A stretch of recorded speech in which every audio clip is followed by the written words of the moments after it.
Alright,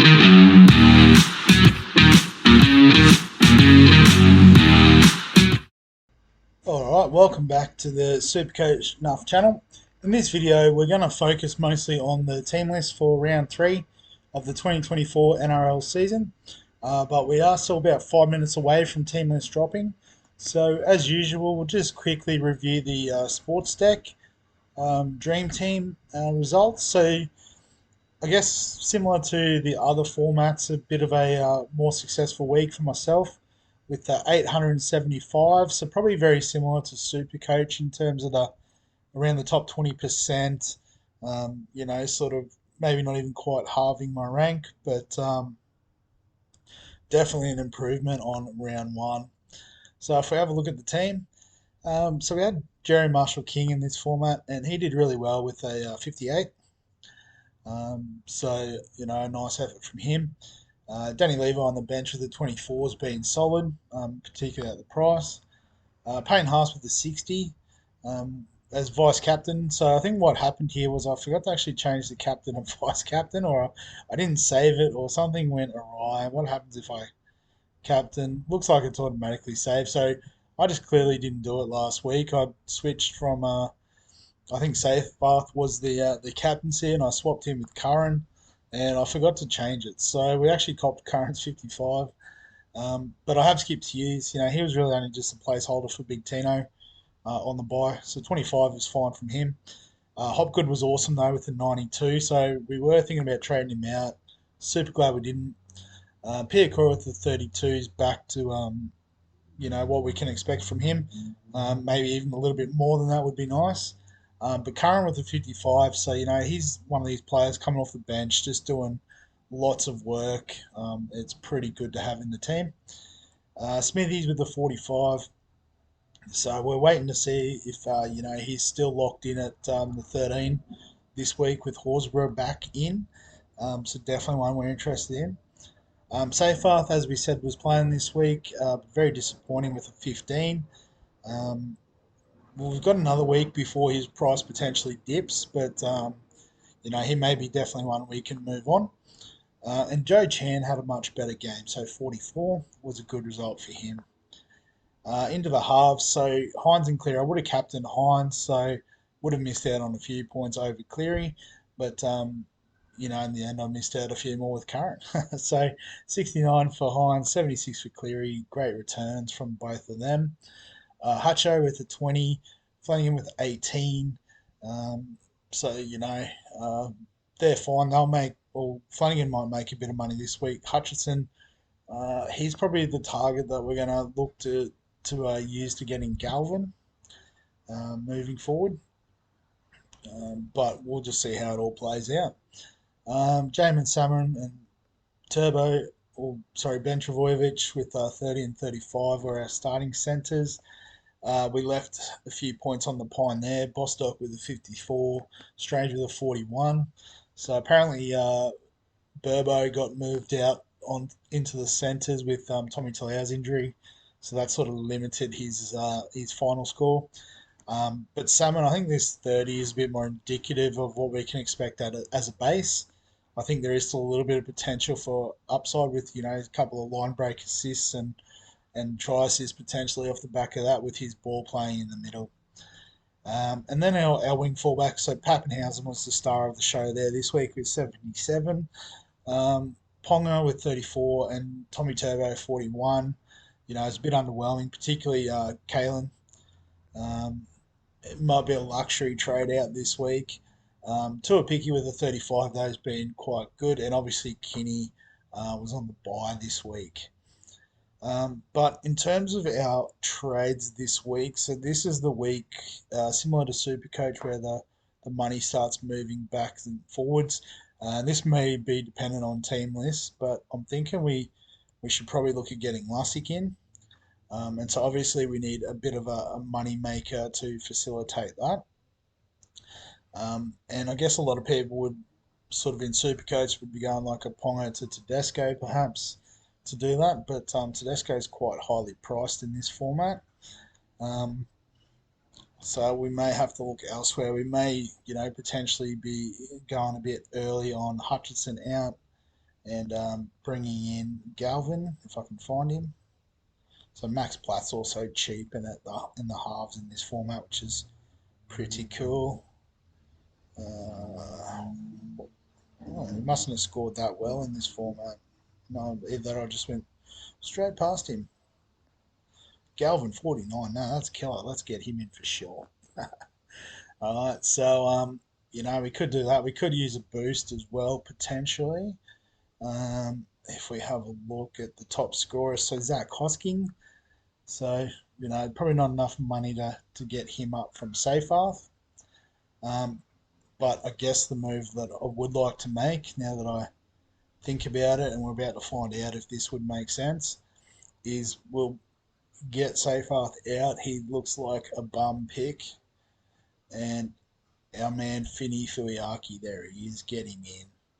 Make some money off that trade too. So could we even, we could do that without trading out Hutchinson to Galvin this week. We can wait one more week. Finny Fuiaki has been playing on the bench, so his price will change after this week. And given that cheap price and the going upwards direction of it, we want to get on this week. So we could just do the two trades. That would actually work. So may even just do that for now because it is past 3 o'clock and we want to see the team list for this week. So let's refresh. So Jack Whiten featuring Warrior Hargraves, Val Holmes, no Corey Horsburgh. Interesting. Usually the big returns are on the front page. But Panthers Broncos on Thursday night, pretty decent game to kick off the round. So Lindsay Smith coming in for Fisher Harris, um, and Luke Garner on the bench. So I guess for those who have Liam Henry, probably some good minutes through the middle there. Martin might sort of come in and Garner will slide on that edge to spell the middle forwards as well. But Dane Laurie named over Sonny Luke, so that's interesting to see. For the Broncos, looks very much the same. Reynolds is out, Madden in. There was a bit of doubt around Ezra Mam as well, but Tristan Saylor on the reserves will slot in if needed. Other than that, looks the same as usual for them. So probably not too much super coach relevance there. So the Warriors Raiders. So Warriors first. Back seven looks the same. So still no CNK. So good news for Tua Picky owners. Gonna make some cash. Forward pack looks the same team, 1 to 17. Appears to be according to the outs.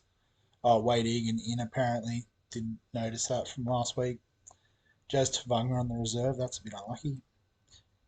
But there you go. And looks like Horsburgh must be one more week away. There you go. That's why he's not featured. But Kotrich back in for Chris. Hopewadi sliding back into the centres. Um, so Savage for those who have playing his third game. Smithy's still named at 13. Elliot Whitehead, maybe he was the one I was thinking has come back, and Zach Hosking on the bench. So, despite his massive effort in the first 2 rounds, Hosking to the bench. That's very interesting. Obviously, if you've got him, he's a hold. If you don't, it's one to think about because he will obviously make some quick cash, but he will peak quite quickly too with those two scores leaving his average. And you know, edge back rowers on the bench usually don't make for great supercoach scoring.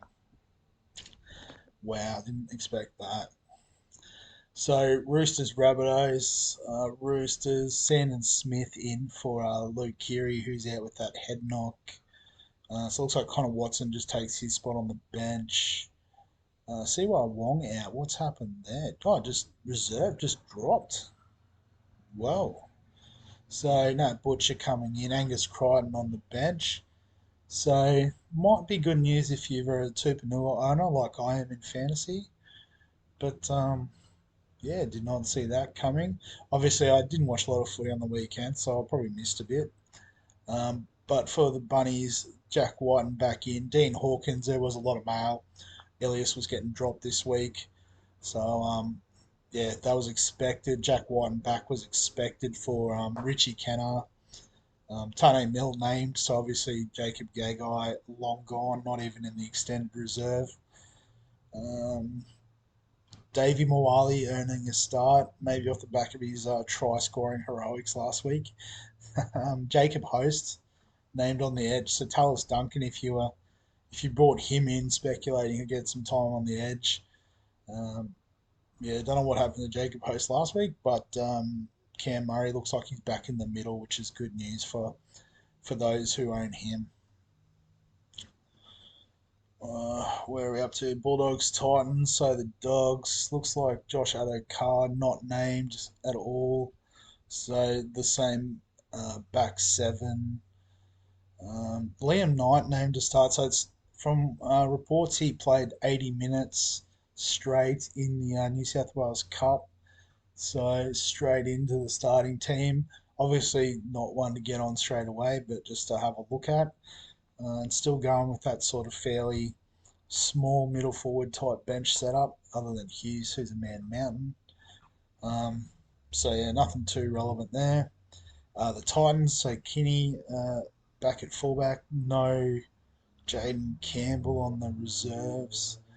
No David Fafita either, so Cleese Haas gets another game, which is good for my fantasy team. Foreign back, so Tom Weaver and the reserves I saw.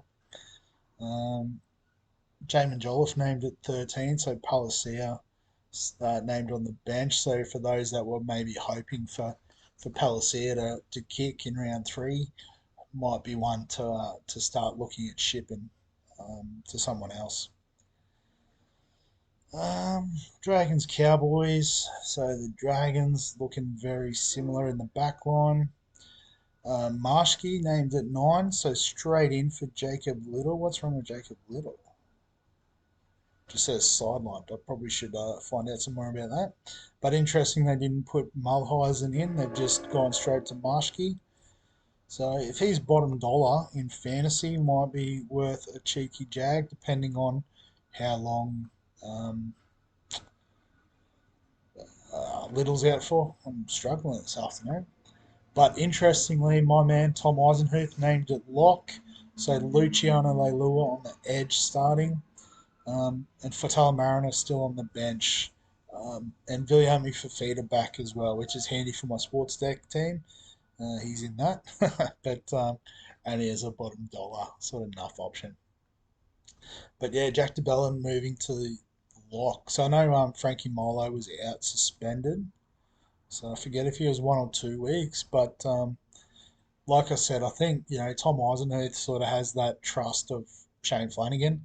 So one I'm thinking about bringing in this week just for that solid base. Not a lot of upside in the pick, but better than I guess maybe some of the dog centre wings, for example. Not naming names, but you know who I'm talking about. So the Cowboys, I guess, yeah, our man Finny Fuyaki named. Jack Gudjeski on the bench, so Thomas McKaylee still waiting for an opportunity. Obviously, they do like to have this edge back rower on the bench, given, I guess, Lukey and Nanai's injury history. But I think Finny Furiaki is going to be okay. So definitely one to look at for this week. Tigers and Sharks. So Justin Olam named to replace Stafford Toa, who is out injured for a few weeks, which actually is probably a good thing for our man Fatape. Definitely worth more of a look now that there seems to be a bit more job security there. Aiden Season named to start. Jaden Sullivan moved to the bench, so that's interesting. But the important one there, Lockie Galvin getting another run at 6. We love to see it. In the forwards, so Pole moving to the 13 and Seyfarth benched. So I think definitely one you can get out of if you took the punt like myself, and try and find some better value. And for the Sharks, it looks all very much the same. Jack Williams in for Nikora, suspended for 2 weeks. So Billy Burns on the bench will sort of spell him.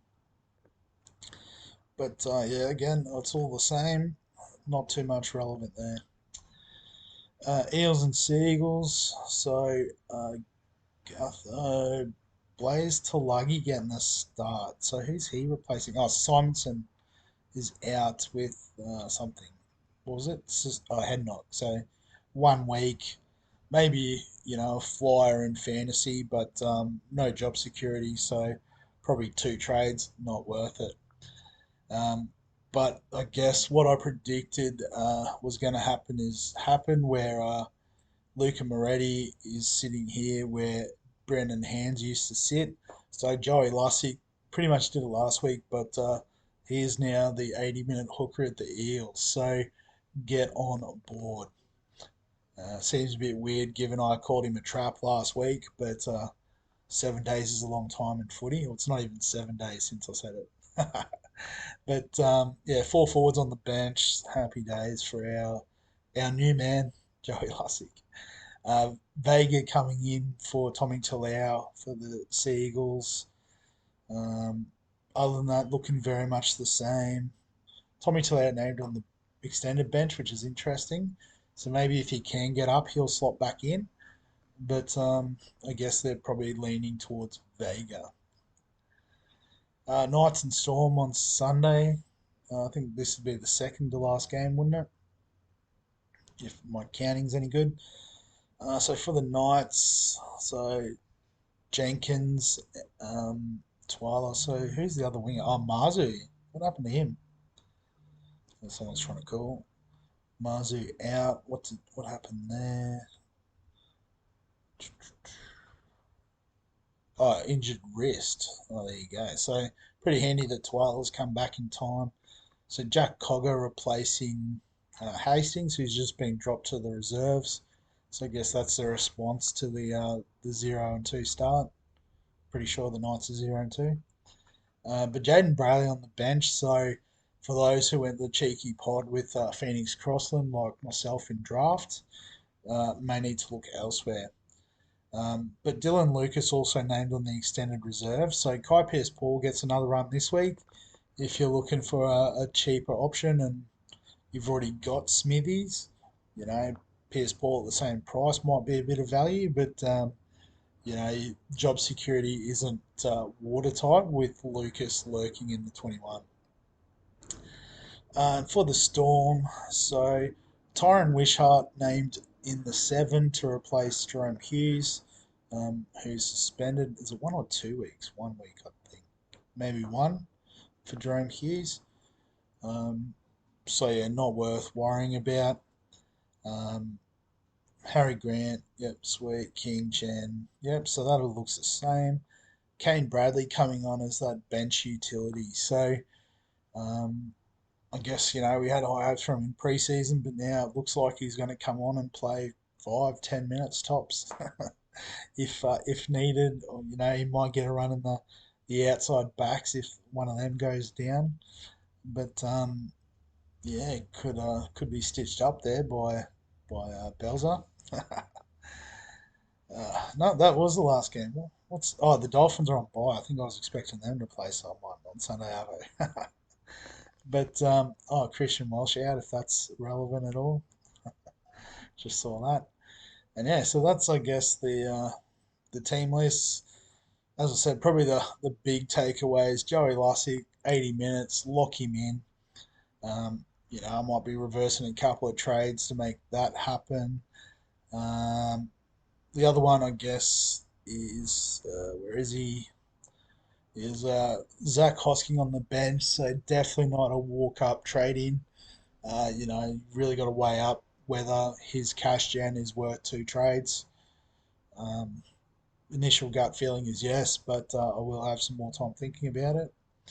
And I guess we'll go through all that in the tops, chops, traps, and slaps video coming out on Wednesday, and obviously also the round preview on Thursday, where I will go through my moves, as well as review some of the more popular moves around the leagues.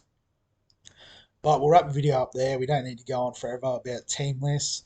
So if you've got any comments, questions, thoughts, feel free to get them below this video. If you enjoy the, the NRL content in general, give the video a like, subscribe to the channel for all the fantasy content, and other than that, we'll catch you in the next one.